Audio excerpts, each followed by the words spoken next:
Our first guest on the show is the number one person in my life. She's a vegan recipe developer, a plant-based dietitian, and an Ayurveda enthusiast. Her hilarious, fun, and entertaining videos steal our hearts every single week on Instagram, and her recipes make our mouth water. My first guest is none other than my wife, my love, my everything, my soul, Radhi Devlukia Shetty. Oh, thanks. I love you. That was a nice intro. Thanks for doing I didn't this pay with him me. to say that or make him food to say that. Thanks for doing this for me. Thanks. I'm Thanks so for having glad. me as your first guest. I'm I know. excited. I'm so What are we glad. going to talk about? So as you're going to find, one of the first things people always ask us wherever we are is if we're brother and sister. Yeah, that happens all the time. Even if we're like holding hands or walking in a couple way, people will be like, hey, are you guys brother and sister? Are you related? And we're like, would that not be really weird right now if we were related? Yeah, But, when we're holding hands, when you're like lying on my shoulder when On we're a on the plane, yeah. But definitely not related, no relation. In any way. The eyes are not exactly the same color either. No. So the way we thought we'd do this is we asked some of our friends Yeah. to pick out things that they think you'd all like to know about us. So I'm going to go through the topics that we have here. And so the first thing that they asked us to talk about is, how did we meet? Okay, so how did we meet? Do you want to tell the story? No, you tell it. No, it's okay. You can tell better. Okay, I'll tell it. Okay, yeah, you tell it. Okay, so the first time I actually met Radhi was before I became a monk. And I met her very briefly. I thought she was beautiful and attractive, but I didn't really think anything of it. Like I genuinely just was so focused on what I was doing at life at that time. And I was so spiritually inclined and spiritually focused that I literally didn't think anything of it. Yeah, and my mum introduced me to you. Yes, so I Yeah. should tell that story. Yeah. So actually, I met Radhi's mom even before I met her. Yeah. And so I was training to become a monk, and I met Radhi's mom, and I was asked to show her how to do a particular service at the temple.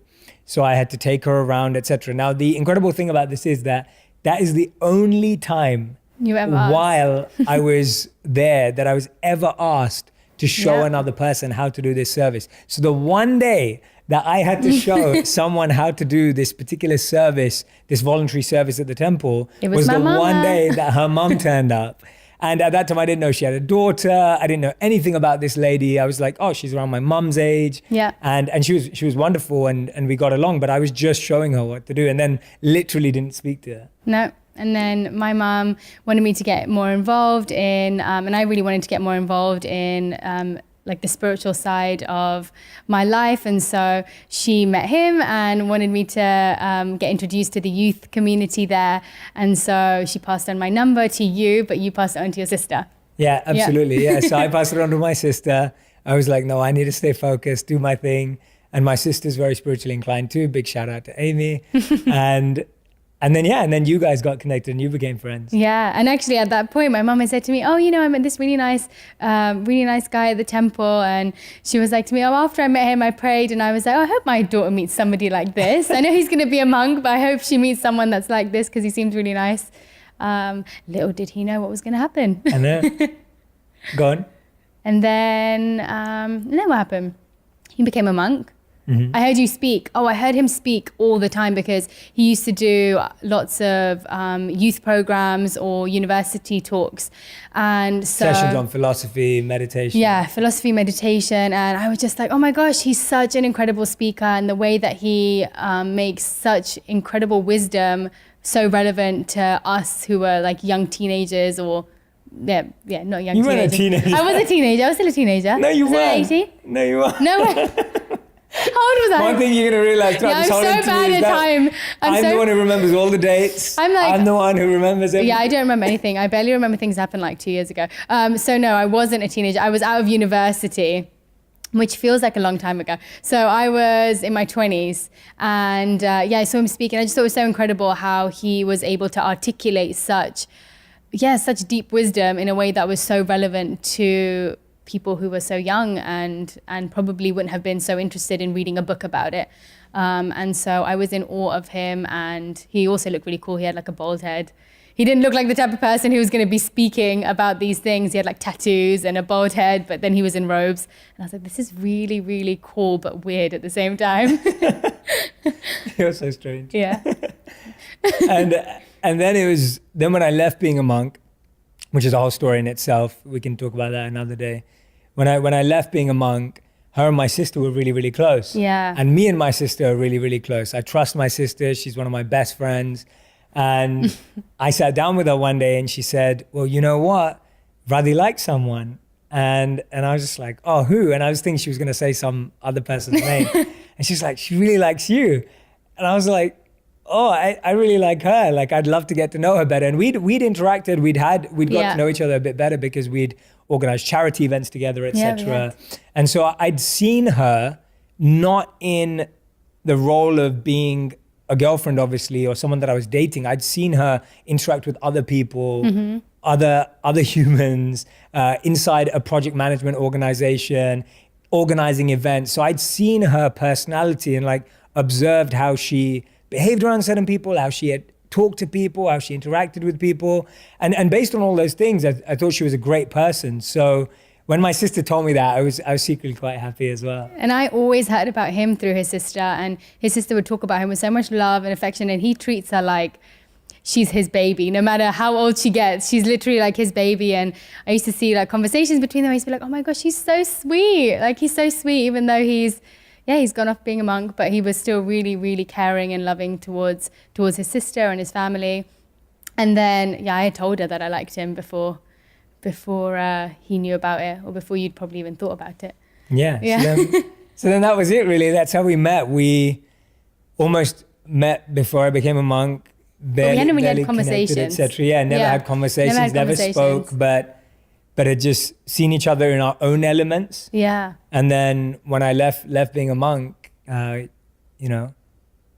that year, we started going out. And so that was around towards the end of 2013. And then it just went really fast. We both kind of, as soon as we spoke about it, we both knew that we wanted to be with each other, and we were really certain about it. And it could have gone really wrong, but we were like, we could have both been really crazy. But it ended up just working out. We both really had kind of understood each other just by observing one another, I guess.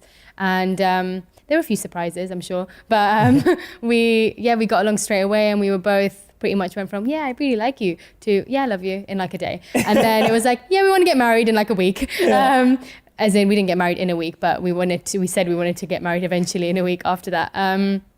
And then we ended up spending a lot of time at each other's homes, right? He was spending a lot of time at my house for ages. That's pretty much where I took him to have all of our dates, because I loved being around my family, and I was like, best of both worlds. I can be around the person that I want to spend the rest of my life with and the people that I've spent most of my life with. And so, most of our dates would involve my parents and my sister and my brother-in-law at the time.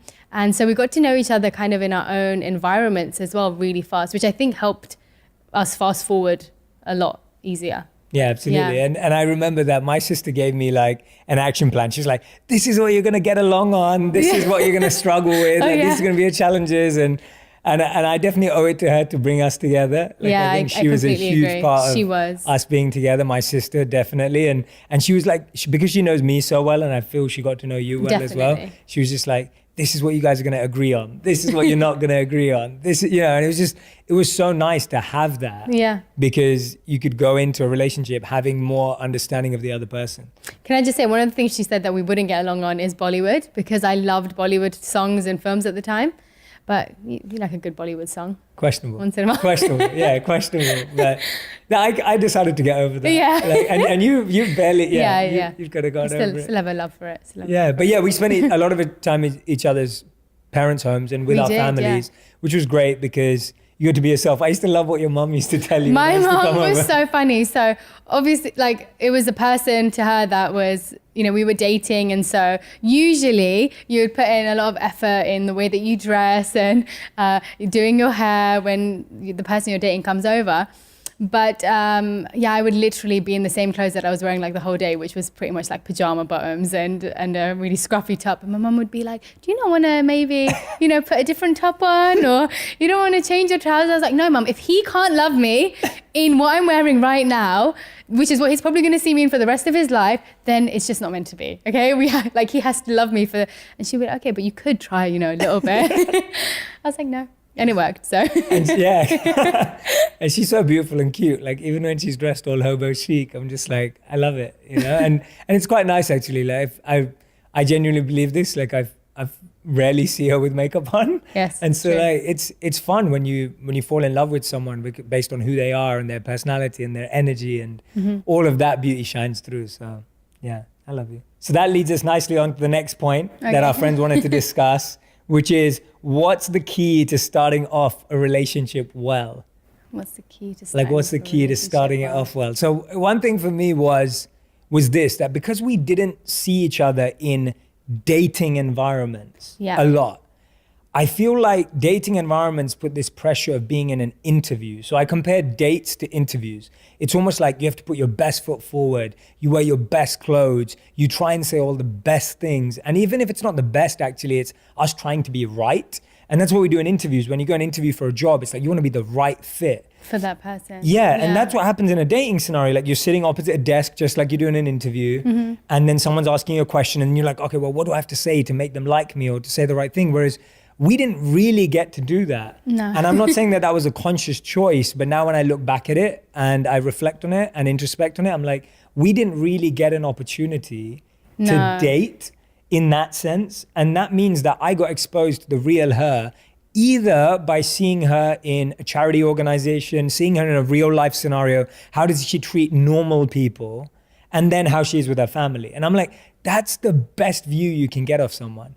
And so when I look at that in terms of giving advice or tips or whatever, my recommendation is be around people that you're thinking about being with in an environment where they're just being themselves. Yeah. Because chances are, if you like them the way they are when they are with other people, then you're likely to love them when they're with you too.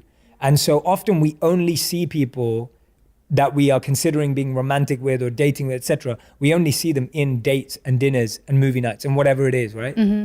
Yeah, I agree. I feel like and also seeing people with the people that they're closest to, because you can't really fake it with the people that you're closest to. I mean, and if you can, you could do it for a really short period of time. And you also end up seeing them being probably at their worst and at their best, because you can be the most loving to your family, but you can also be the worst person towards your family because they're the ones that accept it. And so, yeah, I feel like you get a good image of who the person is through interacting with them that way. Absolutely, yeah. Good point. Thanks. Nicely said. It's true, yeah. And the other thing is, so when we first got together, I'd left being a monk probably like 7 months before. So it'd been like a 7-month gap. And I didn't have a job. I had no job. I had no money. No. I was getting rejected left, right, and center from every single place that I was applying to, because I'd been a monk for 3 years and no one wanted to hire someone who had monk written on their resume. Like, no one's like, oh yeah, I would love your transferable skills. Like, like, what do you know? And so, oh, you can meditate for 4 hours. Great. We need that in our organization. So it was just, I had nothing really. Yeah. And that's a great way to start dating someone, because I remember I used to save up. So I used to like try and work part-time, and I was doing everything I could. You were tutoring. I was tutoring. So I would be tutoring young people for their exams or university exams, etc. And I'd be making like, £15 an hour or whatever it was. And I remember I'd save up so I could take her out on a date at the end of the month, and so that we could do something fun. And I loved that, because I met her at a time when I had nothing, and she accepted me for it. Yeah. And I love her for that. And also her parents were always really cool about it. So sometimes that can be a big pressure from parents and expectations, but her parents were really cool about it. They never made me feel uncomfortable about it or anything. And my parents obviously were very comfortable with me. They were just like, follow your heart, do what's right for you. Very, very encouraging. And I don't come from a well-off background at all or anything. So it's not that I had a backup plan, but my parents were still very, very encouraging and supportive. Yeah, I That was never in my mind, to be honest. I knew I wanted to be with you, and so I was like to my mum, even if we end up living in a really tiny house, just by like near the temple that I used to go to, and just I know that I want to spend my life with him. So whatever it ends up being, and you were really, really enthusiastic, and you had so much purpose, and even from the beginning, like you were so driven to do whatever you wanted to do. I didn't know what that was at the time, but you were so driven that I just knew whatever it was, whatever we were meant to be was what was going to happen. And I knew you would always going to be there to take care of me. And I felt that from the beginning. Like I always felt supported. You want to hold hands? Yeah. I'm not good at PDA, so I'm going to not do that. Oh my God, just been rejected on camera. There you go. So that was, it was really nice. And I feel like he had a lot of the qualities that I always felt. I would always grow up saying, oh, I really want a husband that was like my dad. Like I love my dad, and he was always someone that I felt very protected and supported by. And so I definitely, now looking back at it, I felt those qualities in him as I got to know him. And so I thought, yeah, that was nice. And my parents didn't carry that. I always thought it would be, you always think in Indian families that's going to be an issue. But they loved him from the start. He's got really good, I don't know whether you guys have noticed, but he's got a really good way of saying things and winning people over by his words. So it's real though. I know, that's why it's genuine and it's sweet. So from those interactions, I think my parents trusted him very easily as well. I really get along with your parents. I know. Yeah, and it was so great for me because Amy was already like my sister, and me and your mum got along straight away because we bonded over food. And so, yeah, it was really easy for us both to join into each family. But yeah, another thing I think that's really important at the start of a relationship is self-awareness and setting expectations. So I feel that having done the work as a monk and having been through that experience myself, I'd gained so much self-awareness. So I was really aware of what type of partner I needed in my life. I was really aware of what I needed in my life to flourish, to thrive. And so when I met someone, it was very easy for me. It was very easy and simple for me to communicate my expectations to her and be like, I remember one of the things I said, and this is not offensive at all. It's genuinely how I felt at the time. And I said that if you want a husband who goes to IKEA on the weekends and to the cinema, like I'm not that guy. And I didn't mean that as a bad thing if anyone is that. What I meant that as is I want to be someone who lives a life of purpose, and I want my life to be about service, and I want my life to have an impact on people's lives. And I need a partner that's going to understand that, embrace that, and roll with that as well, and wants to live not a normal life, because that wasn't going to work for me if I really wanted to have an impact, if I really wanted to make a difference, if I really wanted to serve.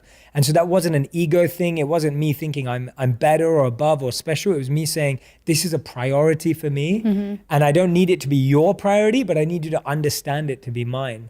And I think this is really important, that we should feel that if we're genuinely committed to something, when you make someone aware, and same back from her side too, like when she'll share hers, but when she's made me aware of what her priorities are and what's important to her, you start respecting what's important to the other person rather than expecting them to trade theirs, right? And that's usually what happens in relationships in the beginning is, instead of showing respect for the other people's passion, you expect them to change their passion for yours or compromise and be excited about your stuff. And I don't think that that's the right way. I think it's us being clear about ourselves, communicating that, and then respecting what the other person communicates. And I think we discussed that really early on, actually. Yeah, for and sure. just to be clear, he has come to IKEA with me on the weekends. And movies too. Yeah, and movies too. But yeah, no, I understood the point of it. And I remember at that time when he was really pushing for what he wanted to do, he was very, very busy. And so there were certain things, I mean, he spent a lot of time with me and my family, but we had just agreed that, look, if there was extended things that I had to go to, because with families, there's always other things that you have to go to, like family, friends, or relatives' houses for every event possible. And if that happened, then I knew that I was okay with him not coming to them. And I said that to him from the beginning. You're that amazing as well for doing if you need to go and do something which is, I know for you, more important, not because for the purpose that you want to live, then I totally understand that comes above you just coming to another party, which people are not probably going to remember. Like it's okay. And I think that was actually really important for us, because you can always hear what other people say, like family members or friends or whatever will always have a different opinion.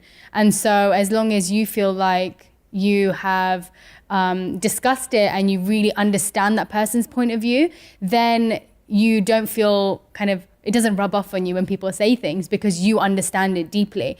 Whereas if you don't, then I think it's really easy to get swayed by other people's view of life or other people's way of relationships or whatever it is. Like that can rub off on you very easily. But if you really understand that person and why they're doing it, I think that can make a big difference to you supporting them in why they're doing it. Thank you. Oh my God, this holding hands thing. And we had to, realize, and I really appreciated that from her. Like I really valued that because it wasn't about seeing something as less. It was about seeing something as a priority for me. Yeah. And having someone who understood that and trusted me and allowed me to have that space strengthened us. And we also very quickly became a team. Yeah. So when it came to our families or like demands, and for anyone who's from an Asian family or an Indian family knows that it's a big deal. It's a big deal. Yeah. Like family is a big deal and it gets very involved in a relationship. And I remember saying to her really early on, I was like, it's me and you, like we're a team, like it's us. And we have to think like that because we've got to wake up next to each other every single day of our lives. We've got to go to sleep together with each other every day of our lives. We've got to be in each other's face and space every single day, each other of our lives. So it's us. We have to be a team. And then very quickly, like I found that when it was anything to do with my family or my commitments, etc., then I would have her back. And then whenever she was anywhere and it was about me, she would have my back. And that built like a really strong bond early on. Yeah, for us. I completely agree. And even if we wanted to discuss it between us and we had a different opinion to the other person, at least to the like people that we were speaking to, if we had each other's back, the other person felt supported and comforted by that. Whereas I feel if you're, it's just so hard to fight that battle between the person that you love and like the people that you've spent your whole life with. But I think when you know when you understand the reason behind it, I keep coming back to that, but I really think it makes such a difference. Yeah.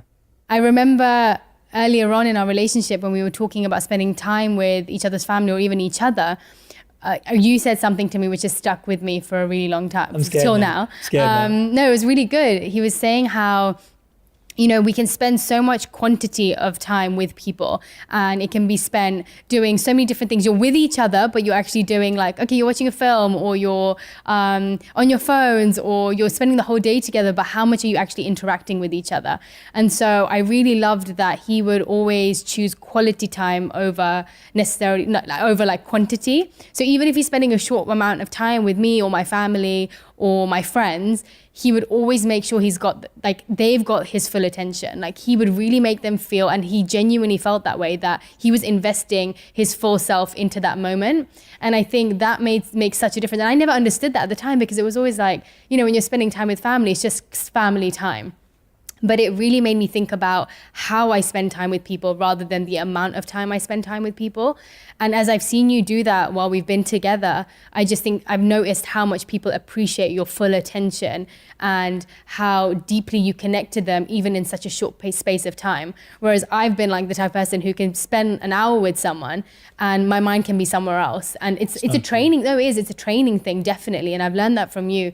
But it's an incredible quality to have, to be able to invest your full self into a conversation or a person. And that's why it's actually really annoying, but he remembers everything. Like he remembers everybody's name, everything I said like 5 weeks ago, everything I was wearing. Like it's an amazing quality, but it can also be very annoying because I don't have that memory. So he's like, no, you said this like 3 weeks ago. It's like, no, I didn't. But I don't have like a book that I write things down in, so I have to take his word for it. But 5 almonds a day, guys. 5 almonds, yes. As my mom would tell me. But no, thank you. I really appreciate that. Yeah, I remember really that kind, from quality time. And she'd always make an effort and this is where it comes to using your skills and talents. Like she'd always make an effort to like cook amazing stuff for my family. I remember when you made my sister a minion cake for her birthday. That took me a day and a half. But it was so worth it. Like it looked so good. Like and I love minions too. So it was so cute. And my mum still remembers the first tort you ever made. When I first came over. And brought it over when you first came over. And it's those things. So, using your talents, using your skills, and people appreciate that even more than like taking a week or taking time, like she's saying, like quantity, but the quality of a thought. Yeah. Right. Even when people say like it's the thought that counts, it's not. It's the quality of the thought that counts. Like that's where we make an impact in people's lives. Third topic that our friends want us to discuss is love languages. and realizing and recognizing our own love languages and the love languages of someone else. So if you don't know what the love languages are, it's a great book by Gary Chapman. I've made lots of videos on it. So there are 5 love languages, and the 5 love languages are quality time, touch, words of affirmation, acts of service, and gifts. So all of us have multiple love languages, but we have a priority, a hierarchy order, and we both mostly value 1 or 2 as our top love languages, and everyone has them. So you can think about yours as well. This was an interesting lesson for me in relationships. It took a while for us to get there. Yeah. Definitely took a while. It did. And we got it really wrong for a long time. Like it was definitely been a journey for sure. Because you always end up trying to give the person what you want. Like it's such a natural thing. She's stealing my point. Oh, sorry. No. I forgot it's your show. No, it's your show. Yeah, no. I was just saying that I'm just thinking about it back because I'm thinking about all the things I got wrong. But it's so easy to always want to give other people what you love receiving or what you love doing for that person. Like, and I feel like your love languages can be different in what you like giving to other people and what you like receiving from other people. Like I love cooking for people and I really appreciate a good meal, but I wouldn't necessarily say that that's my way of showing love. It's not necessarily my way that I feel love given to me. And yeah, I think it took a lot of trial and error. Yeah. It was a serious experiment going on for a couple of years. Yeah. Until... And she's holding back right now, but literally Ravi is hilarious. Like she's the funniest person I know. She makes me laugh the most. Yeah, I'm a bit nervous right now. And when she's getting into it. She's getting into it. You just need to go find some stories on Instagram. But when I first met her, and when you see her, you're like, oh, she's an elegant. Oh yeah, elegant, graceful young woman. And I was just like, okay, so maybe she likes grand gestures and elegant, posh places. Like that's what I thought. And this just shows us how the media makes us assume what people like, or we, based on how someone appears, we assume what they like. And so that's what I did. I got it completely wrong. And I remember organizing our first date. We went to watch a theater show, which was actually really fun. And then we went to this restaurant that I booked. And this restaurant's called Locanda Locatelli. Which he must have tutored for about a month to afford that one day date, literally. Yeah, it was expensive. And this restaurant is like highly in demand, like David Beckham goes there, and it's one of these, like, very posh, very grand restaurant. And I thought that's what I needed to do. And I was totally wrong. Like we sat there, she looked so uninterested in this space. And I had to wear heels, and I don't wear heels. Yeah. Like literally, it was like I was in a dress I wouldn't normally wear because I thought that's what he wanted. So I was literally in like a dress like a really girly dress, which I wouldn't normally wear, and heels, which I normally wouldn't wear. And so we were both sitting in this restaurant and I was really hungry at the end of it. And I said to him at the end, I was like, look, even if you just take me on a walk in a really good supermarket, or what do they call it here? Grocery store? Grocery store, supermarket. I was like, that is like the most epic date you could take me on. Get me a few treats from from the shelves. We'll go down the gluten-free vegan aisle. That would be the best date. And so after that, I think you kind of started understanding. I think I still got it wrong a few times. Yeah, a few times. I think it was just, and this is my point. Like we all get stuff wrong because of previous experiences, the media, what we think, like all that kind of stuff. And I got it wrong for a while because I just kept thinking of it. And then I was like, okay, she likes food. Okay, then I had a moment where it's like, oh, she likes food. So then all I did was buy her cards with food puns and food jokes. Which I really liked. And then we only went to like food places for all our dates. So I was starting to get closer. You did. You took me on a date where we went cooking at like a Jamie Oliver thing. Yeah, that was really good. That was fun. Oh, yeah, that was a good day. Yeah, you did good. Yeah. But yeah, it did take a lot. And even when and he's a gifts person. Yeah, so I'm gifts and words of affirmation. And I think I'm definitely words of affirmation and quality time, maybe. Yeah, quality time. Do you like quality time? I think that they're my two. Yeah, so go. And yeah, what was I saying? You were saying you like gifts. Yeah, so I'm not so much of a gift person. I don't think I ever really have been. Even like on my birthdays and stuff, like all I really remember growing up is my dad would just take a day off and spend that time with me. And I used to just love that aspect of it rather than the gifts. I do like gifts, but they're just not my main thing. And so I was trying to buy a gift for you, and he wanted like an iPad type thing. No, I wanted an iPad. Okay, fine. I thought he wanted an iPad type thing. And so I was like looking around. You thought I wanted a tablet. I thought he wanted a tablet. And so I was literally looking around for the best spec and like really, really good like details of whatever was good, and also good pricing. Because obviously like a good bargain is you need that if you're Indian. Gujarati. Yeah, if you're Gujarati, you need a good bargain. And so I was looking around and I found this amazing Asus tablet. What is Asus? And Asus is a good brand to everybody. And so I thought, look, this looks like a really good one. Let me buy it. Got it, packed it up, gave it to him. I have never seen disappointment like so bad in my life from opening a gift, because when he says he wants a tablet, he wanted an iPad. And so I learned that he likes really like good quality, expensive gifts, which I probably still haven't got. Now I just tell him to buy his own gifts. But last year, she organized the most incredible surprise birthday party. So I've loved surprises. And this is another thing about our childhood, etc. So I've loved surprises since I was a kid, because my mum would always surprise me on my birthday. And so I'd really encourage you to reflect on where your preferences and priorities and things that you love get, like, where does that come from? So for me, my love for surprises in life and in everything comes from my mum surprising me on my birthday. And I've never, as you grow up, surprises become harder and harder to do for people. And last year, she organized the most epic birthday surprise ever. So it happened 2 months after my birthday, so I was not expecting it at all. She told me she was like cooking and catering for a friend's event. So she was cooking this whole week, like working so hard on all of this stuff. And I was just like, how important is this friend? Because she was going through extreme lengths. And I was like, wow, like she's really dedicated to this friend. And that was cool. Like I appreciated it. And I was like, I love seeing her in her element and loving cooking for someone that she loves. And that was beautiful. And then I think I'm going to an event with my manager and my team the same night. So I'm like, oh, sorry, I won't be able to make it to your event, etc. Like I've got this, you've got that. Have fun. Like I hope it goes really, really well. And then I turn up, I open the door to this event, and it's like all of my friends from LA, like everyone that I love, everyone that really loves and believes in me, like they were all there. Everyone showed up. She made sure that literally every single person that I care about was there. I was like a stalker girlfriend looking through his phone at everyone that he mentioned. I'd be like, let me find that person's number. Let me get that person's email address. Yeah.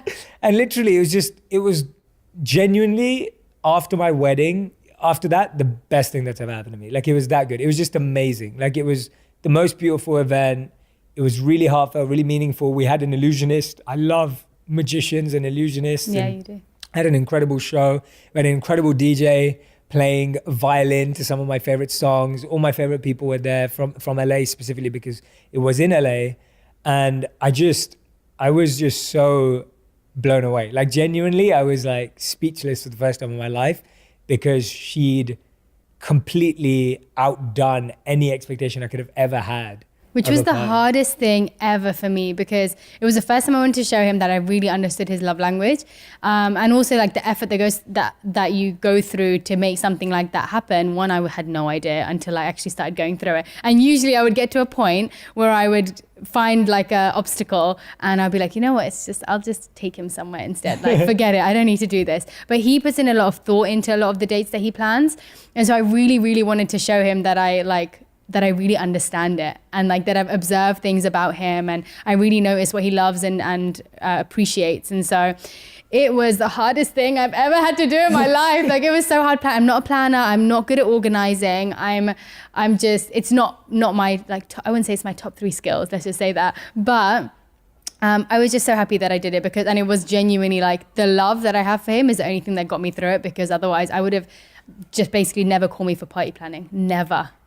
I'm so blessed to have her in my life and she cooked for everyone too. So I did, yeah. She cooked for everyone. She organized the event. There were like 80 people there. It was amazing. And I'm so grateful to you for doing that. Like literally it was the best thing. I'm glad you liked it. Could have ever. Thank God, because imagine you hated it. No, I loved it. It was amazing. And yeah, it was incredible. And it just shows like we've been together now for nearly 6 years. Yeah. And it takes time to learn about each other. It takes time to grow each other. But the point is, are you waking up enthusiastic and energetic every day to fall in love with that person again? Like that's the question you have to ask yourself. Like, are you looking for more reasons to get that person to change for you? Or are you looking for more reasons to be like, no, I want us to fall more in love. I want us to learn about each other. I want to give more to you every day. I want to be better for you every day. Or are you looking for how that person can be better for you? And if it's the other way around, then most likely that relationship's not going to last too long, or it's going to be very one way. But if it's like, how can I be better for that person every single day? And it may take time, and it has taken us time to completely understand each other more, etc. And we've been through a lot, and I want to get to that as well. But that, you know, it takes time, and it's okay as long as you're waking up every day with that intention, with that motive, with that desire. Yeah, I definitely think it's about what you feel you're bringing to the other person rather than what you feel you can get from the other person. I think that makes such a difference, because when both people do that. Yeah, when both people do that, when you feel like, okay, well, this is what I can provide. Like, and I love what you say about everyone having different skills, because even in a relationship, I think we are very different in a lot of ways. In majority of the ways, we're very different. I actually say we're totally different. Yeah. And so instead of seeing that as things that are taking us apart from each other, I think we really tried to say, okay, cool, I love being in the kitchen, for example, and you're really good at doing all the math stuff to do with bills, and I really don't want to do that. And so instead of trying to be like, oh no, we should be equal in, like, you know, doing this and doing that, no, let's just play to our strengths. And I think that made a huge difference, because I didn't feel pressured to do things which I really don't feel comfortable doing. If I had to do them, I would have. But thankfully, we both kind of are good at areas which the other person is maybe not so good at. Yeah. And so we just played to our strengths, and we weren't annoyed at the other person for not being able to do those things. We just understood that we have skills in different areas, and we can contribute to the relationship with those skills rather than trying to be like all-rounders in all areas, which doesn't work for us. And the key to that, I love that. And the key to that is valuing what the other person brings as equal to you. As equal, yeah. Right? So it's like, it's not saying, oh, if your skill is different to mine, but my skill does this, like my skill fulfills this, or my skill sorts this out, like that's more important. And I think that's where it gets hard, where we either try and equalize our skills, which I agree with you is not a good idea, it's good to play to your strengths, or the opposite thing people do is they do their skill, but then they think their skill adds more value to the relationship. And I think that, again, just ruins it. Like, it's like you're on a team. Like, when you look at a sports team, one player can't say, I'm more important than the rest of the team. It's a team game. And I'm going to try and do a food analogy now. I'm trying to give a food analogy now. Don't try. Hear me out. Okay, go. Okay. Like, one ingredient can't be like the other ingredient. I'm more important than you. Yes. Yeah? That's good. Yeah, because you need all of them. Unless you're salt. No, but still, yeah, okay, fine. Yeah, I'll give you that. You can't have one ingredient that's more important than the other ingredient, and it's so, true. Yeah, I totally agree. I agree. You did great. That was a great food analogy. But I remember this actually because I've been a housewife for a while. Like I work from home, and I'm studying and stuff. So I remember you work from home. I work from home, but I'm more of a housewife than I am working. And I love that. I love cooking, and I love doing all the things that I do. But when we were in New York, I remember he was working at that time for Huffington Post. So he was out most of the day, and he would just come back in the evening. And he would come back, and I would have just finished cooking, and he would always be like, oh, like, can I do anything for you? Can I wash up? Like, you've been working hard all day. And that for me was such a big thing, because it's like, actually in my mind, it was like, he's been working hard all day, but he would come home and ask me if I needed a massage, or if I wanted him to wash up or do anything in the house. And like, a lot of people think that should just be a given. Like, oh, like, yeah, I've been doing the house stuff all day, so come home and you should be washing the dishes. But I just think, actually, if you see it as, that's such a sweet thing for him to have done in my eyes, because he could not do that. We could all just not do a lot of things. But if we put in that extra bit of effort and show that person that I value you and what you're doing just as much as I value what I'm doing. Like, people, going to work seems like you're going out and doing the hard work, but you also saw that I was doing the washing or the cleaning or the cooking, and you valued it in the same way as going to work. And I thought that was that was a big thing for me. And he's been like that the whole time. So no, I think it's the same. I think for me as well, like, she was so good at doing that. Like, she would put her heart into it, right? It wasn't just doing it. And I think that's the point here. It's not about doing the activity. It's about putting your heart into it. Like, it would always be like, oh, the other day, we just got back from India. And when I'm in India, I eat dosas a lot. Dosas are incredible. If you know what they are, if you don't know what they are, go get a dosa. Yes. And I love them. And I was literally just like, I miss dosas. Every day, and every morning. It was every like, morning. I miss having an Indian breakfast. And the next thing I know, she ordered a dosa maker and we had dosas. And it went terribly wrong, everyone. Terribly wrong. But still, I loved it. Like it was Yeah. it was the love in it, and I think that's the same. You know, she believes in cooking with devotion and seasoning with love, and for me, she lives that every single day. Like there's not a day when I don't feel like food is an offering of love. So then you can't help but value it. Like it's not. You don't have to. It's not hard. It's not hard to value her. That's what I'm trying to say. Thanks. But yeah. This is getting a bit sweet, isn't it? I know. Why don't you change it up? Yeah. I'm leaving it to you to make it funny. See, I'm the romantic in the relationship. Yes. She's the comedy. This is always the case. Like his cards to me. So this is a rom-com. Yes, But this is I'm the the- rom-com. yeah. His cards to me are like the sweetest, really genuine from the heart. And my cards are like funny, weird poems that are like, I really like your face.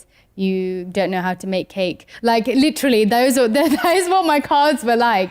I think maybe 1 out of She's not 15 lying. cards were maybe somewhat like sweet and loving. But otherwise, yeah, I've always been the jokester, and you generally are the sweet one. You are. Yeah. You are. There's a.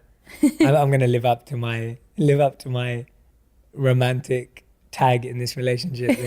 I always say this to her because I mean it, and it's. I don't know who said it, but it's beautiful, and it said that they said. Oh if no. I know what he's gonna say. They, Everybody cue the romantic music. and the tissues. And the Someone get the cheese. tissues out. Someone get Anybody need someone get the cheese? cheese board out. Yeah. If you, they said, if you want her to fall in love with you, you have to make her laugh. But now every time she laughs, I'm the one who falls in love. And I'm pretty sure that's from a grime artist in London in some sort of a rap song. It's great though. It means Yeah. it's such a beautiful. Anyway, I love It is it. I really Okay, like it. topic number 4. What's your favorite thing to do together? So our friends wanted us to discuss. This is easy. What's our favorite thing to do together? Eat. No. No, sorry, that's my favorite thing to do. No. What's our favorite thing to do together? I had an easy answer for this. This is obviously Oh, difficult. okay. I like, what do we like? What do we like to do together? Mine was activities and experiences. Oh, I thought it was like a specific one. No, like activities. Yeah, and we experiences. love doing that. Like escape rooms, and we went to a virtual reality escape room That the was other really good. day. You organised that, yeah. We went on a hike. You had a hair in your. Oh, thanks. We go on hikes, and we just love doing experiences. You're right, experiences and activities. Yes. We do try and do we've gone through the thing of where we try and go shopping together or movies and stuff, but we generally find we have a lot more fun when we're doing activities where we're contributing to something together. Yeah. Like one of the first dates we went on was Go Ape. And so Oh, for anyone who yeah. doesn't know what Go Ape is like a assault course, but in the air. Yeah, that so was you're like so fun. swinging around. It's like Tarzan kind of stuff. And we loved it because Yeah. it was just like, it was active. We were both doing stuff together, helping each other out. We love escape rooms, even though there are times, I think we've evolved. Yeah, like the first time I went on to an escape room with him, I was like, we are never doing this again, because Yeah. I'm so relaxed, and And I I'm like just winning. like, oh, if we win, it's fine. If we don't win, it's we participated, and that's what counts. Yeah, I'm like, no. And he's like, come on, we have to do this. Get over there. I'm not angry. You're not angry, but you're like very enthusiastic.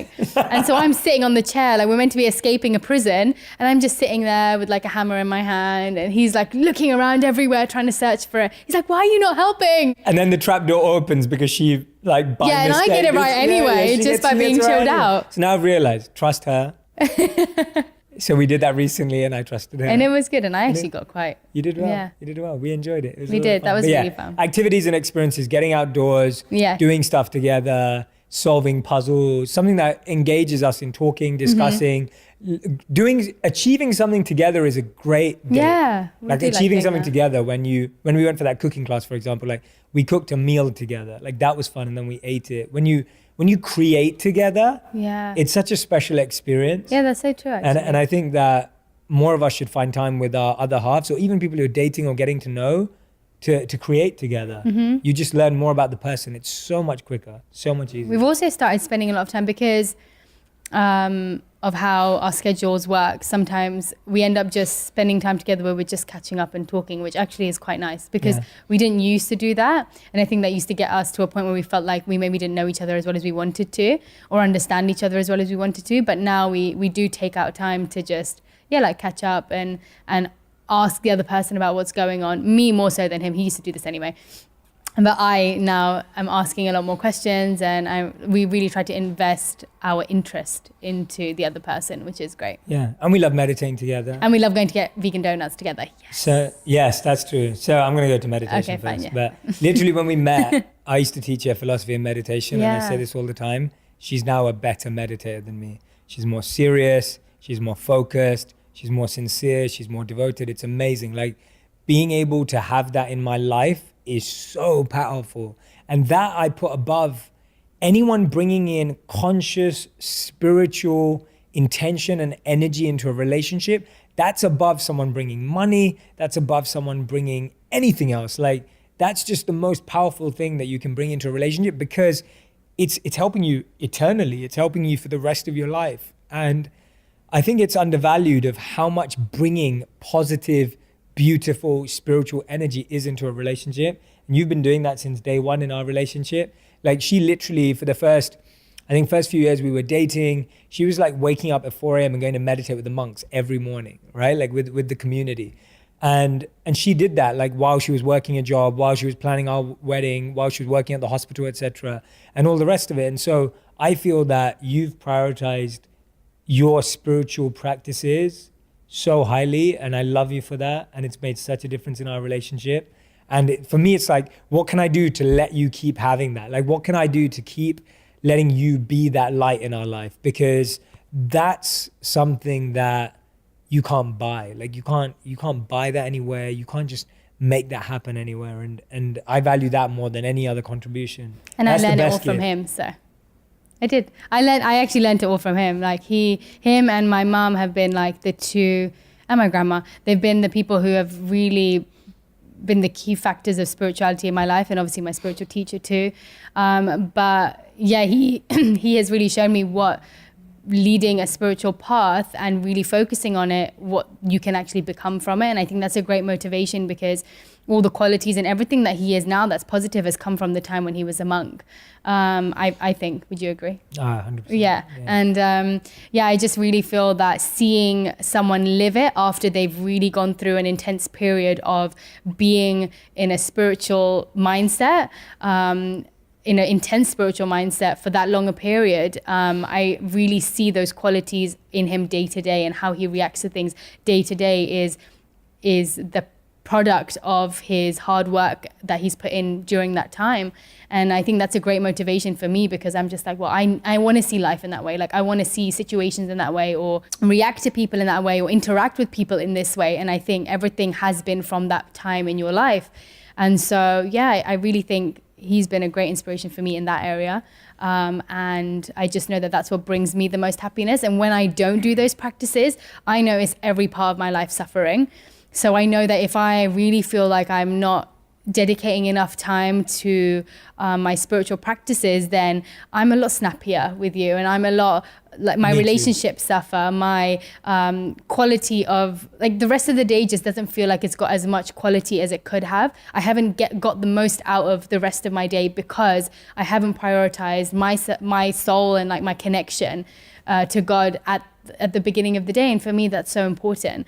And so yeah, I think it definitely does impact relationships, my relationships around me, if I don't have that in my life consistently and with quality. I think it makes a huge difference. Yeah, it's like your relationship to your spiritual practice is the most important relationship. Yeah. And then because of that relationship being right, it filters into everything else completely. How I feel in my spiritual practice is how I end up feeling towards other people around me. And so if I don't feel like I've put my best into that, then I know it filters through everywhere else. And I've observed that in myself. And so I think for the sanity of everyone around me, I have to make sure I do it too, because it's not just me, it affects everybody I come into contact with, because I'm a product of that, I feel. Yeah. Do you want to add anything on that? No, I think I'm good. No? Yeah. Okay. All right. Next thing is, what's your favorite thing about each other? Oh, I feel like we've said it enough now, you know? Yeah? No, I'm joking. Oh, no, I'm joking. We can. Yeah, we've said a lot. I have to say one thing. I want to say one thing. I think one of my the favorite thing about you is how you see things, how you see situations. Like they say that with a monk mindset, you should be able to see things it's called, what's the word? Equipoised, equilibrium. Equipoised, yeah. Equanimity. I always get that word wrong. So whether something goes bad or something goes good, you're able to have a very like neutral mindset to that situation and not get too excited when things go really, really well and not get too sad when things get really bad. And I think from all the ups and downs that we've been through, whether it's with your career or whatever it's been, every time something goes wrong, even if like you miss a plane, whatever it is, he never gets to a point where he's like, oh my gosh, this is the worst thing ever, which is my usual reaction to, like before would have been my usual reaction to things. He is always just like, it's just part of the plan. Like this just makes the story so much better. And I just really appreciate that because it's made me not overreact and made me see perspective in so many situations and made me realize that actually, yeah, like that quality of, and he doesn't get too excited. Anything good that happens, like whether he wins awards or whatever, like the coolest thing may happen and he never gets too excited. Like he appreciates it and he just, in his mind, he prays and offers it back to his spiritual teacher. And I just think it's such a deep practice to have, to not get too excited and bask in your success. Is bask the right word? Yeah. Yeah. And not be too sad and like kind of sit in your sadness for too long. And I think he really has that great balance of being able to snap out of things and seeing things. He doesn't even have to snap out of it. He just doesn't see it in that way. Like he's trained his mind to see things in a way where everything is just part of the journey and nothing is up and down, up and down, up and down. It's all quite like a little wave rather than like a tide. So yeah. Thanks. I really appreciate that. Yeah. And hers is so easy. Anyone who's met her already knows this. Literally, like every one of my friends I introduce her to, they fall in love with her and become best friends with her. And then I'm third wheeling all of a sudden. Yeah. And I love that. Like it's the best feeling in the world that everyone I introduce her to or everyone she meets, she just has this pure, genuine light. And all I'm like in life is like, don't screw that up. Like, don't mess that up. Like let her be that light. Like, just let her be what she is. And, how her parents have raised her, like how her grandmother's had an impact on her, like everything she has, like her spiritual teacher, her spirituality, everything that she has, like it's so pure and genuine and full of love. Like I always tell her she's like the best person I've met. And I just want, everyone to experience that. Like I want everyone to experience that. And that's partly why we're doing this podcast, is because I want everyone to experience that. There are people in the world who just have no agendas, that are love, that are being love at all times, that don't have any like negative motive towards anyone or don't want to have like envy or jealousy or bring someone else down to feel better. And I think she has that in abundance. And everyone feels it. Like as soon as she walks into a room, she lights it up with her presence and energy. And that doesn't mean like being the loudest person in the room. She's rarely that. It doesn't mean being the most talkative person. It just means being that energy. And I know all of you who know her know that and feel it. And I get to feel it every day. So, I mean, yeah. I don't think that's true, but thanks. I do love, I've just realized, I've been through so many ups and downs of my own journey of, jealousy and whatever it is, and not being that person for people and not being someone who can who can be the joy for somebody else. But going through that and coming out the other end through a lot of journaling, I've talked about this before, and a lot of introspection, I just realized I actually get so much more joy out of being other people's joy. Like I love making people laugh. I love making people feel loved, and I love making people feel like they're cared for and looked after and whatever it is. I love, and I've realized actually it's more of a selfish thing because I love doing that for other people. I get the joy out of it. And so, I think if you can light up someone's life in some small way or like make someone laugh, you just never know what they're going through. And so I just think it's such a sweet thing to share and give out to someone. Like you can give a lot of things out, but if you're able to give love and happiness to someone in a small way every single day, like it's such a beautiful, it's a gift. Like it's such a sweet gift to give out to people. So I'm grateful that I'm able to do that for you sometimes and for other people. Thanks for giving. Sorry guys, I do an American accent whenever I'm like, it's probably the worst American accent that you guys have heard, but I do accents, yeah. I love her accent. Yeah. Because I'm terrible at them. They're fun. Okay. Next thing is, do you fight, and how do you deal with that conflict? Yeah, we fight. Yeah, we fight. Yeah, we do fight. But I mean, I have to say fights don't last that long with us. Mm-hmm. I think that's probably the key thing. Like we have been through, especially when we weren't understanding each other's love languages, especially when I wasn't understanding him more so than the other way around. When we argued, my thing would be shutting down and not wanting to speak about it and like not communicating and not answering phone calls. And for him, it would be like, no, I want to talk about it and I want to get through it and let's really discuss everything. And at the time, it just felt like, for me, I was like, no, I need space. But the more I've accepted the way that he likes to resolve things, the more I realize that actually makes so much more sense. Because yeah, you may need space for a short period of time, but unless you talk through it and process it together, you never get over that. And then it's brought up in the next argument and the argument after that and the argument after that. Whereas if you're able to really sit down and work through whatever, even if it's a really small issue, like picking your shoes up from in front of the door, which is something we've spoken about a few times, but even if it's something as small as that, just discussing it and explaining, okay, fine, this makes me feel like you don't value me because who else are you expecting to pick up those shoes? For example, it's a mutual thing. I leave my shoes there too. But I'm just saying, even if you break it down to that level of saying, actually, it's not the action, it's what I feel you're thinking when you're doing that action.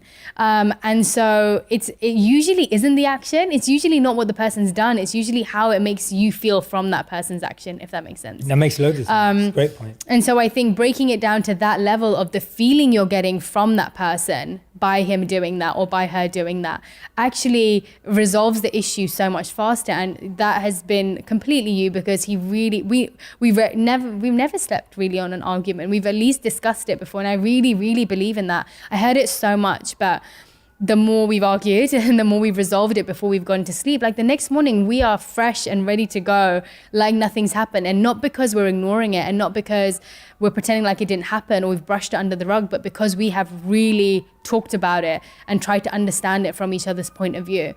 And I really think that's made such a big difference to the way we argue.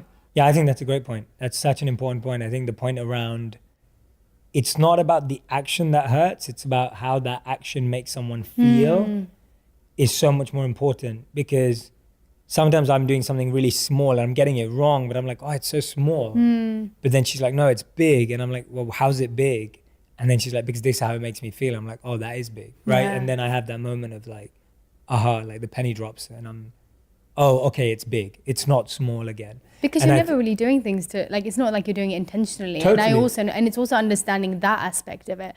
Like saying that and always reminding yourself that if you know that person loves you, then they are never going to be doing things to intentionally like prod at you or intentionally make you feel a negative emotion. And if we are doing that, then we should be very aware of it. And sometimes saying things like remarks that are in a sarcastic tone or whatever, actually those things can build up and you feel like you're saying it in a jokey way. I used to do that all the time, saying things in like a sarcastic, funny way to try and get a point across to you. But now I realize that actually just asking you in a polite way, in a sweet way, in a loving way, can have so much more impact than me sarcastically throwing something in there.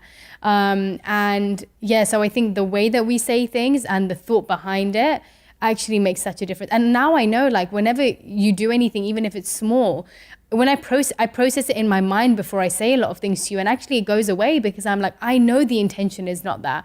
And if I do want you to do something, then I'll just ask you politely. And I've noticed the difference that it makes in the way that we speak to each other and when we think about it and process it like that, rather than just shouting out whatever comes into our mind. Like that's not going to help, like not being able to control what's coming out of your mouth. Yeah.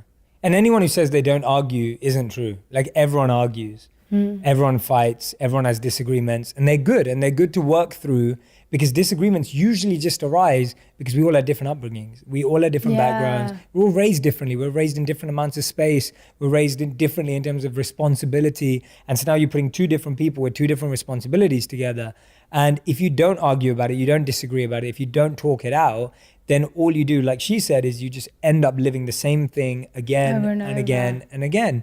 It's really important to draw boundaries as well, like recognizing like these are certain things that really annoy me. Like to say that when you first move in with someone. Yeah. These are the things that annoy me. Like these are my top 3 things that will get on my nerves. Like let's try and avoid that. And the other person gets to say the same. You're going to just avoid so much hassle rather than like thinking, oh, for the first week, it's fine. I'm going to do everything for that person. And then you end up feeling upset because they're not reciprocating or whatever. Just set your expectations, draw the boundaries, be really open and honest about what works for you and what doesn't. Yeah. And then figure out which parts you can help each other on. Agreed. So I'm going to ask you one more question for us. Then I want to talk a lot about you. So anyone who's watching or listening right now, if you've got this far, I hope you've enjoyed it. We've been introducing you to the world of us, but I really also want to introduce you to the world of my wife. She's incredibly talented. She's got so many great insights. I want you to learn about her and fall in love with her as much as I am. But before we do that, we take the last question. The last question is, how do you deal with my hectic travel schedule and, I get asked that a my lot. type of work? Yeah.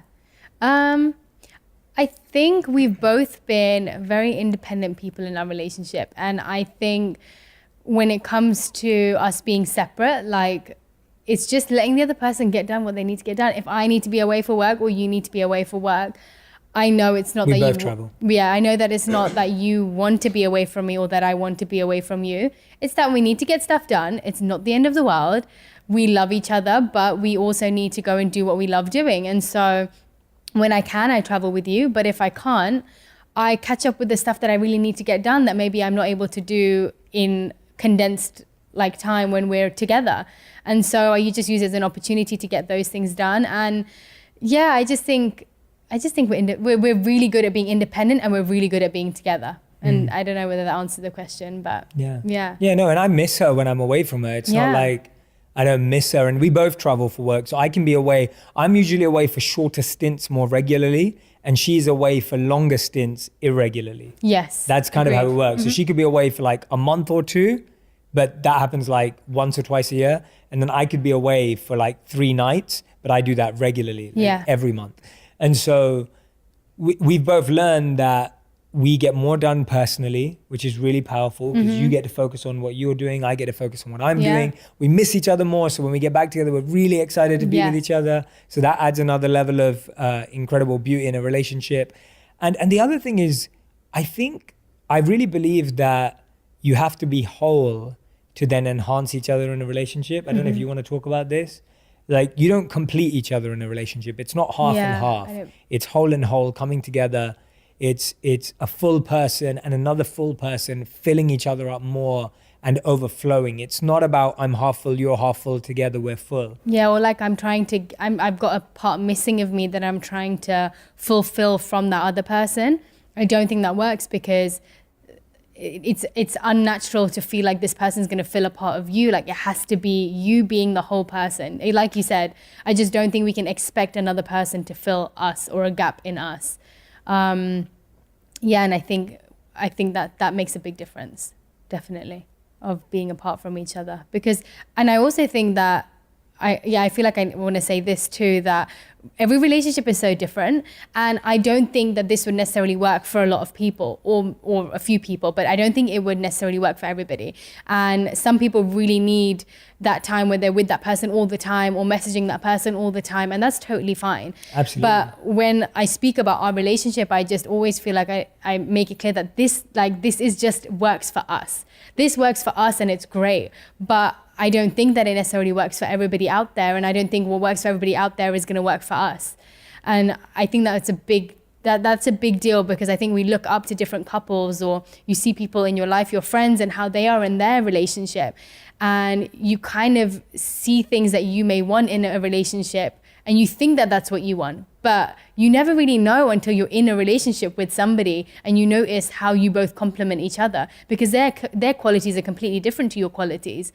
And so, yeah, I just want to add that, because it works for us, but I don't think it's necessarily going to work for everybody out there. And there's foundational things in relationship and there's flexible things. Foundational stuff is like respect, like appreciating each other's values, appreciating each other's goals, understanding each other's backgrounds. Like, those are foundational things. Like, that applies to every relationship under the sun, like no matter which relationship you're in, including friendships, parents, everything. Yeah.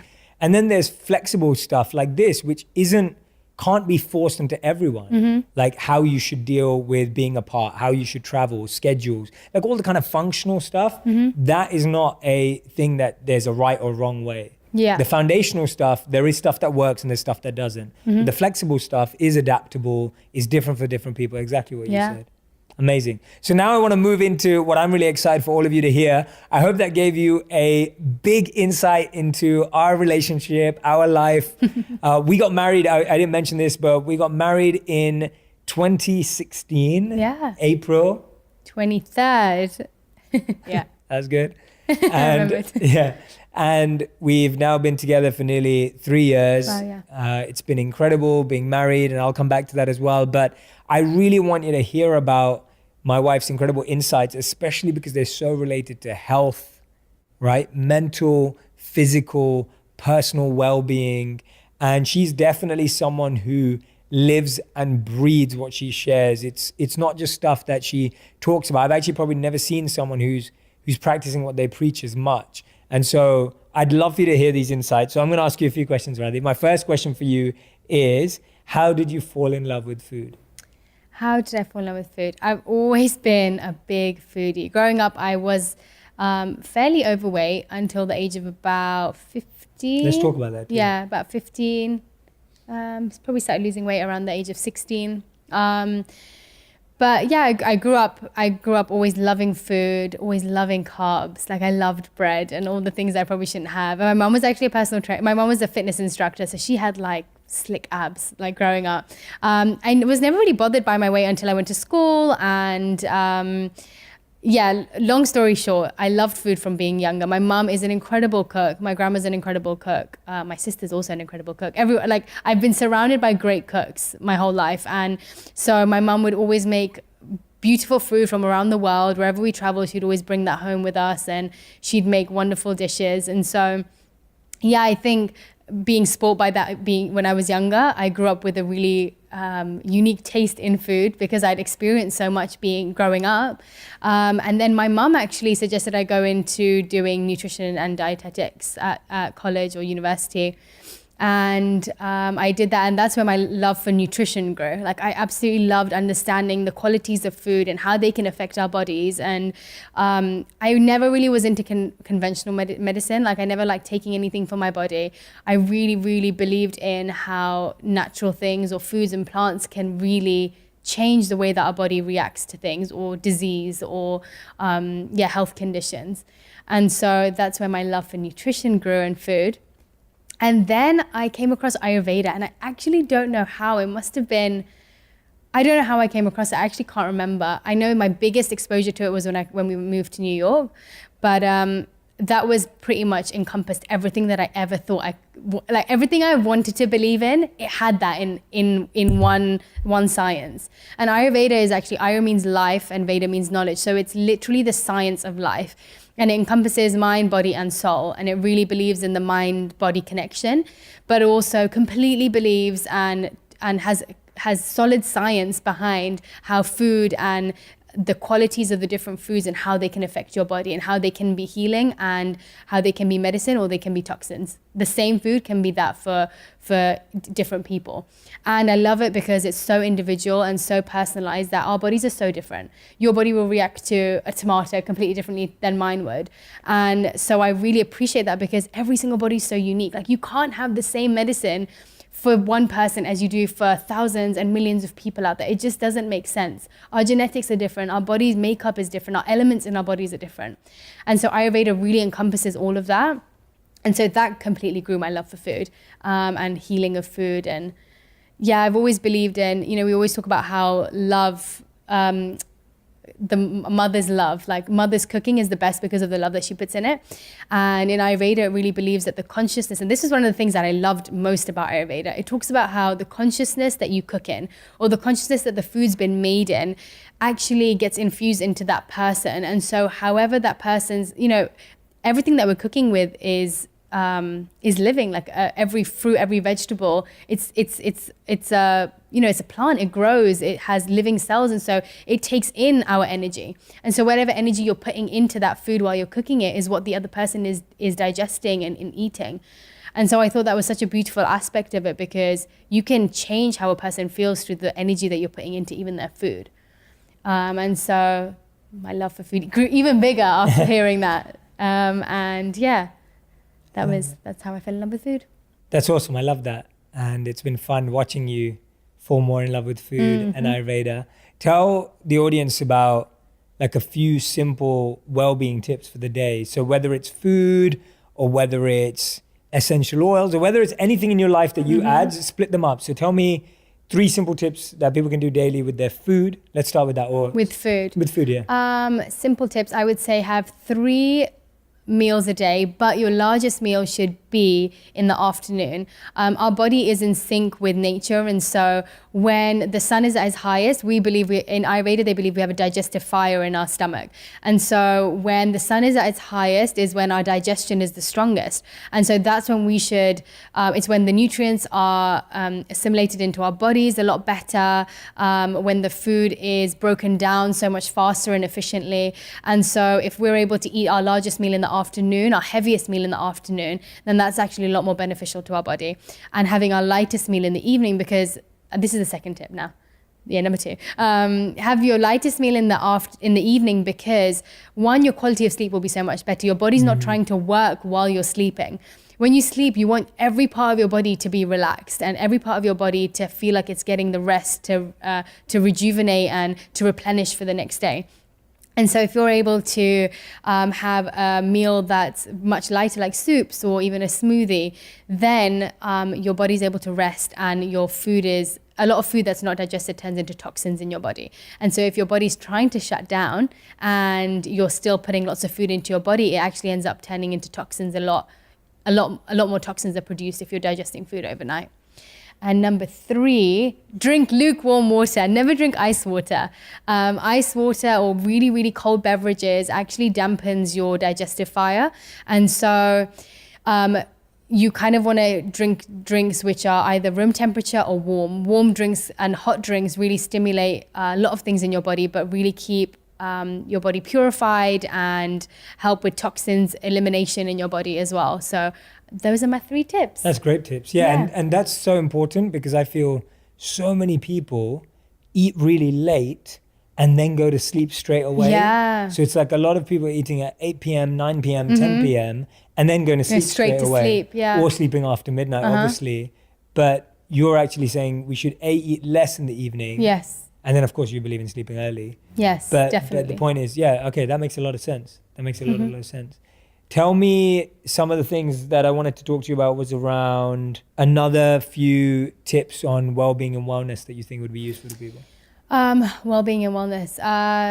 Okay, so I definitely believe in meditating early in the morning because, well, throughout the day, there are different energies that can affect you. And so in the morning, ideally before the sun rises, but before the sun rises is when you've still got the calming effect of the moon.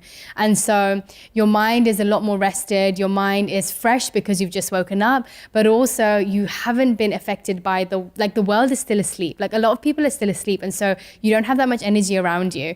And so I feel if your mind is calmer and the sun hasn't risen, sun actually brings about the energy of doing and going and getting things done. Whereas before the sun rises, if you're able to meditate, then you actually will get a deeper, more focused meditation in the morning.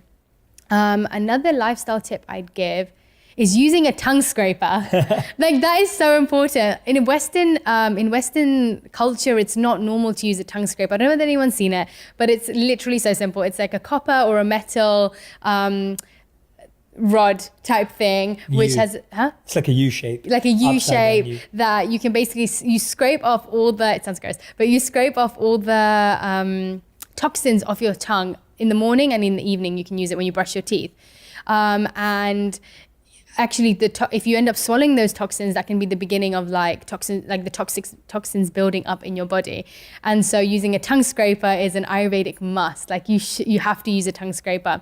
You can get it off Amazon, you can get it everywhere. It's just a really simple thing to avoid toxins building up in your body. And did you say one more? Yeah. One more health tip or lifestyle tip I would recommend: sleeping early. There's so much normal science behind it, but even just to get good amount of sleep before 12 o'clock. I've read so much about it, but it really does rejuvenate you. The quality of sleep that you get is so different compared to sleeping really late and doing it on a regular basis. It reduces your immune system. It makes you really groggy in the morning. I find that. I really really, and if I have too many late nights for a long period of time, it really affects my immunity. Like I know I'm going to get unwell or I'm going to catch a cold. And so sleeping early is also, if you can, there are lots of people who can't because of jobs, but if you can sleep early, eat in the afternoon, wake up early, that's like the ideal situation. Yeah. I love it. Yeah, no, really practical tips. I think those are things that anyone and everyone can do. Incorporate, I love those because they're just so universal. It's not going to take someone a huge lifestyle change. It's not going to cost anything. No. Like it's totally free to do all of these things. Yep. You don't have to learn a lot. Like there's nothing to research. Like, you know, and I know that you have, because you are a dietitian and a nutritionist by qualification and by going to university, etc. So I do know that everything that you speak about is highly researched and focused, but I love how good you are at making it so simple and so like easy to understand. And obviously if you want more tips, etc., you can go follow Radhi after this and find out more about what she's posting about regularly. I want you to tell me about why did health become so important to you? Because I know this for a fact that I really always focused on my mental health and my mind. And for a long time, mastering my mind was like one of my biggest focuses. And that's where I spent a lot of my life. And when I married Radhi, she was very much focused not only on the mind, but on the body more. And when I say body, I don't just mean in looking aesthetically good. I mean feeling good, being active, being genuinely healthy beyond size or shape or any of that stuff. And that's really helped me in my personal life. I know for a fact that I eat better, I exercise more, I take care of myself physically because of you. And so I want you to tell me why you started to find health so important. And then I want you to tell me a bit about your perspective on body shape, size, and our addiction to looking a certain way as opposed to feeling a certain way. Health became a really important part of my life because, I grew up fairly overweight. And at the beginning, it was a lot more to do with changing the shape of my body. I really wanted to lose weight. And at that time, I knew I didn't want to do anything too extreme. Like I because I did my nutrition degree, I understood and I'd heard a lot about how yo-yo dieting can really affect your metabolism. And so for me, I didn't want to do the extremes of like eating barely anything to then trying to get back to a normal diet, which I know I've seen people that they've done that and it ends up making you put on even more weight afterwards and hard to lose weight after that. So I really wanted a healthy, sustainable way of doing that. And so I mean, at the beginning, it was at college and it was, at university, and I started just cooking for me and my friends a lot at university because I lived out. And it was, to be honest, I kind of just fell into it through the nutrition degree. I ended up learning a lot more about it. So I started cooking a lot more vegetables. And I grew up vegetarian. And so my diet was also predominantly based on lentils and pulses and vegetables and all the Indian spices and flavors. And so that's where this beginning of my health journey started, was to lose weight. And then, like I said, when I came into Ayurveda and I started understanding that, it just grew my passion for it a lot more. But the inspiration for it was definitely through weight loss, but I knew I didn't want to do it in an unhealthy way. And body image. I think that's something growing up, I always thought that to be healthy, a good image of health was, my image of my own health was based on other people's body shape or body size. And looking around at everybody around me, I always used to think that, okay, for me to be healthy, I needed to be slim, like I needed to be very skinny.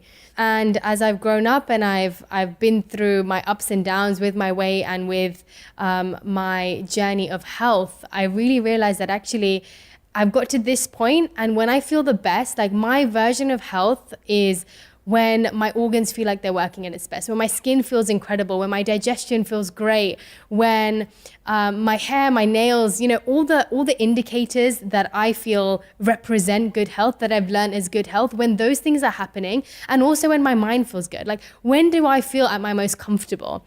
Is it when I'm a specific body shape, or is it when I'm working out and I feel great about it? Or am I struggling to get myself to the gym because of the goal that I have? Like, I feel fine if my goal is to lose weight, then for me it's been really difficult to sustain it, and because I want to eat, like I really enjoy eating. I really enjoy eating different foods and having a great balance in life. And so for me it became more about how I feel and how my whole body feels in different ways, rather than it being an indication of different body sizes and body shape. And I mean, I love getting into shape. Like I love working out, and it's part of my day, part of my routine on a daily basis. And I don't believe that either end of the weight spectrum is healthy. There are health conditions associated to both. But I have realized that body trends change all the time. Like, you know, there's going to be a different body shape that's in fashion next week and the week after that and the month after that and the year after that. But if I am constantly trying to change my shape according to that, I'm not sure that that's what health means. Like, there's so much more to what being healthy means than just body shape and body size.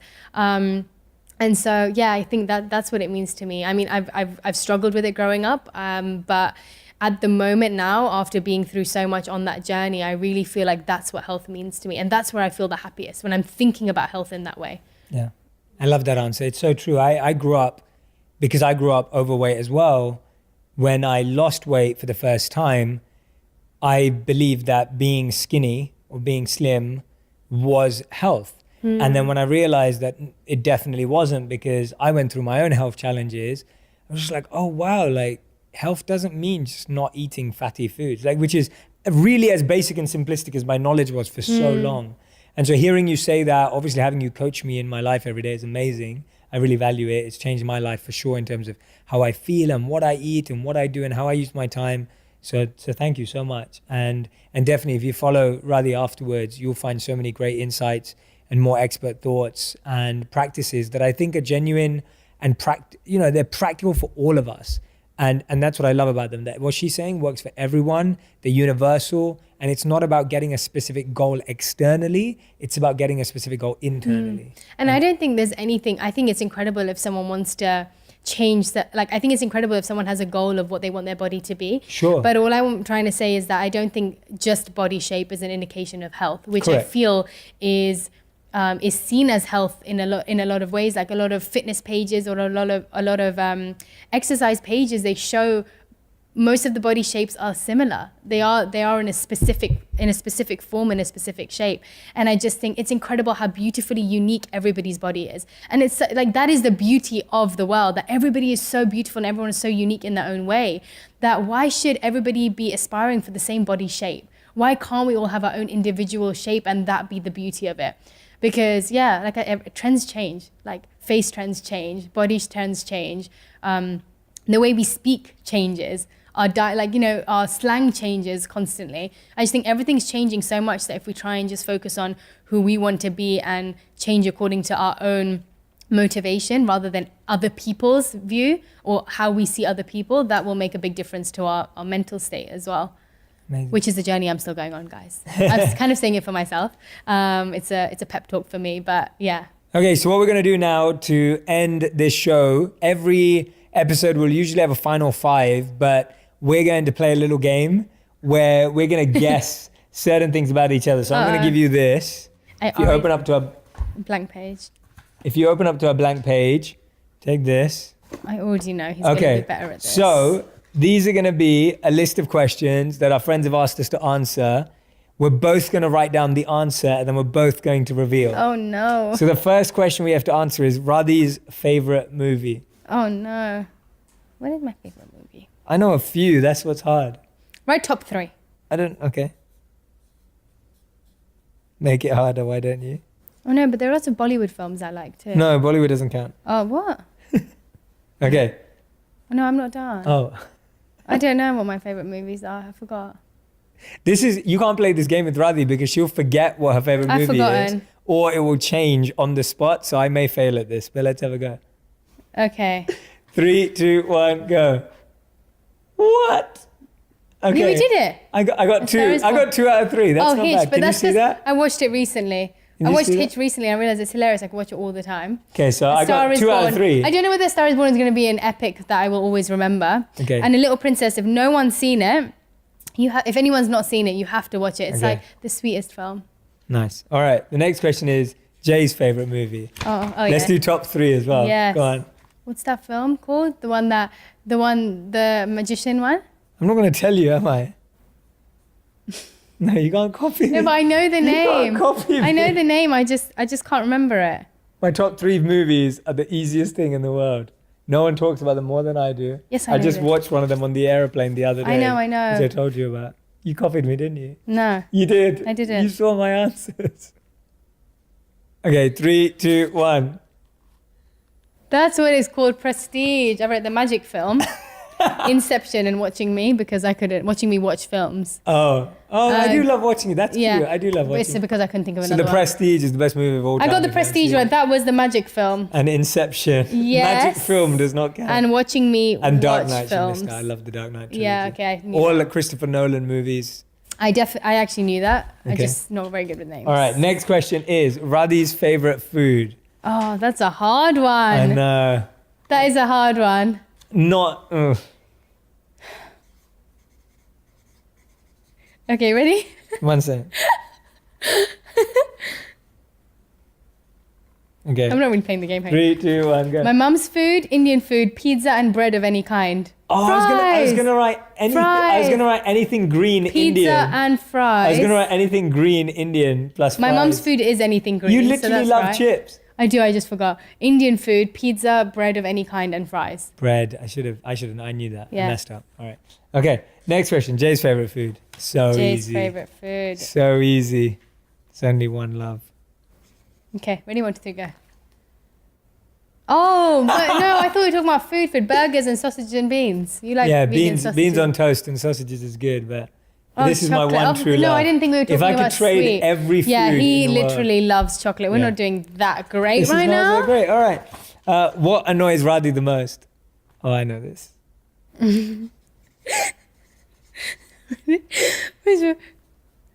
One second. What, in general? Yeah. I don't know. But about me. About you? Okay, Yeah. ready? 1, 2, 3, go. Shoes at the door, yes. You can do this. Well done. All right. Shoes by the door. Okay, what annoys Jay the most about Radhi?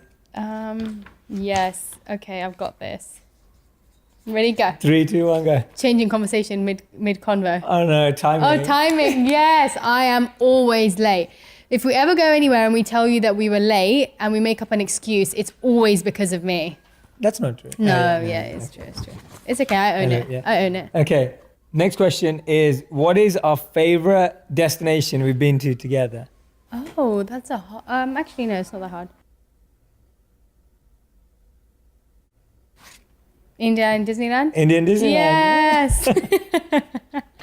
All right. The last question. What are you excited about in your future together? What am I excited about? What are we excited about?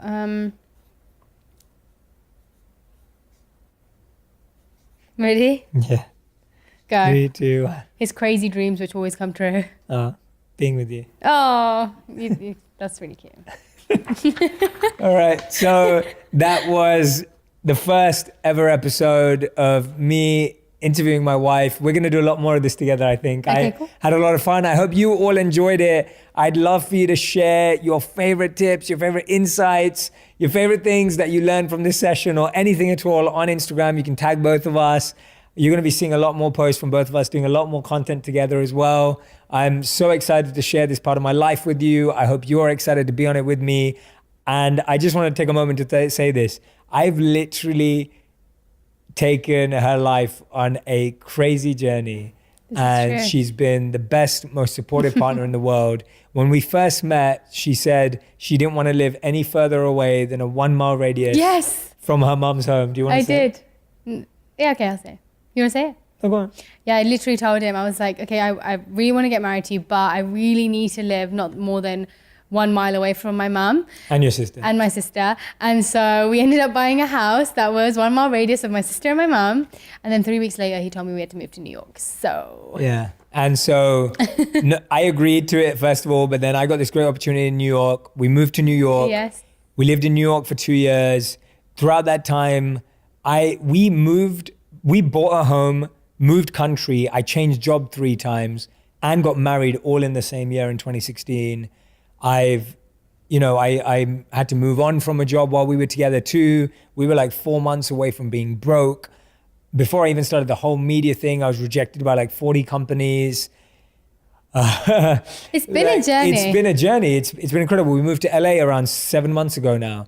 And it's been one of the craziest journeys of life. And I genuinely don't think anyone else could have tolerated it, accepted it, dealt with me, lived with me through any of it apart from her.